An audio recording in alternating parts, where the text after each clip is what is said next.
Hi, I'm George Weightman, and today I'm doing a little conversation about audiobook voices, not specifically about extreme character voices like sort of goblins and creatures of all kinds, but more about how do you get voices for, let's say, a group that are quite similar.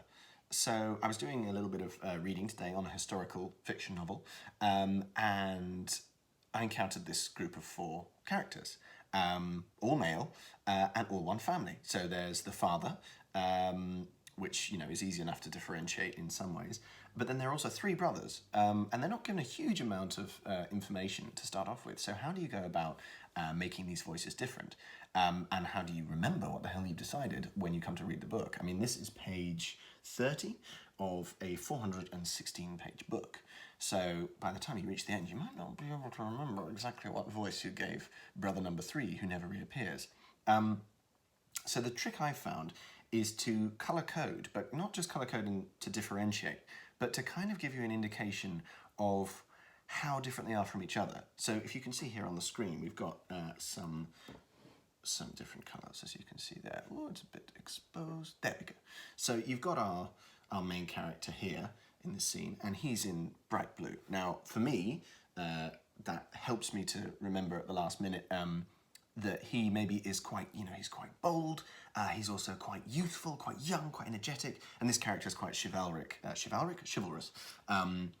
And so that sort of is a quick sort of shortcut in my brain where I can go like, he's a goodie. He's sort of quite bright, and so but we encounter this character later on in the story. So I can't just make him only one. I can't just stick for, let's say, my own voice, because of course I'm young and heroic as well. So I can't just stick with that voice.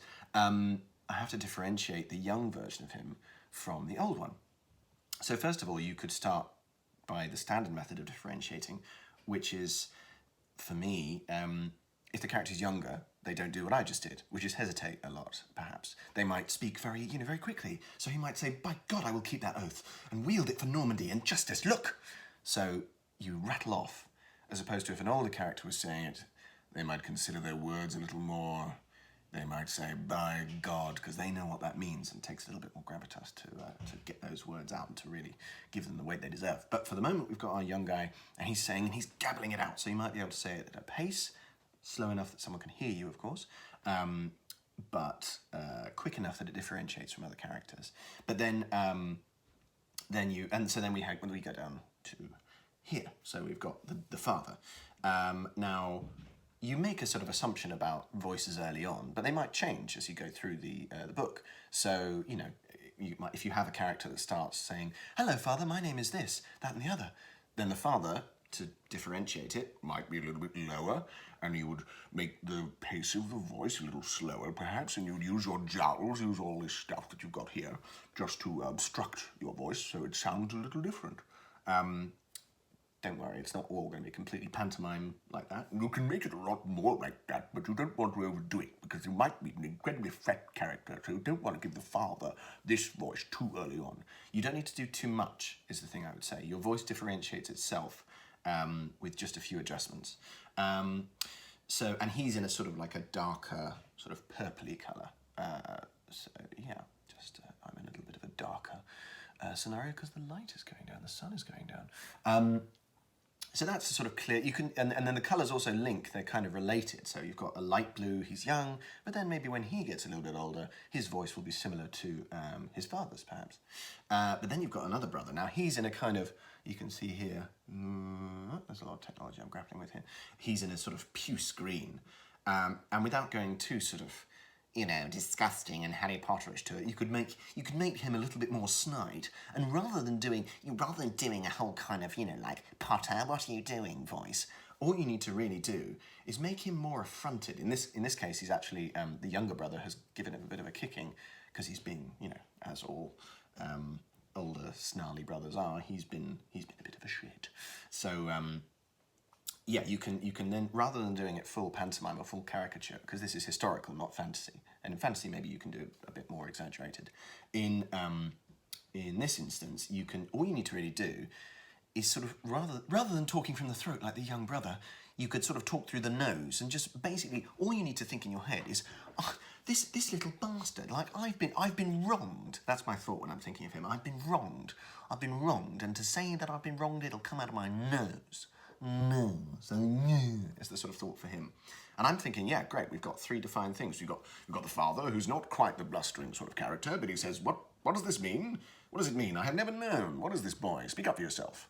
And as I say, you might encounter other sort of curmudgeonly characters along the way, but just make sure to take, as you would any other acting job, take your notes from the pieces of character information that you're given. So this character sort of is said to mumble and grumble a lot. So it's not to say he's drunk or anything, but you could make him sort of, well, I don't really know, muttering away like, oh, my boy, I don't know what he's doing these days. It's very hard to find out. Draw on your own family or avuncular experience for that. But then we have some other son who comes up. Now, as you see here, we've got, Daddy in the sort of a bit more regal purple. We've got Young Boy in the bright blue. And then we've got Squit Brother, who I shall call him from now on, in the puce green. But then how the hell do you differentiate a fourth brother, a third brother, fourth character?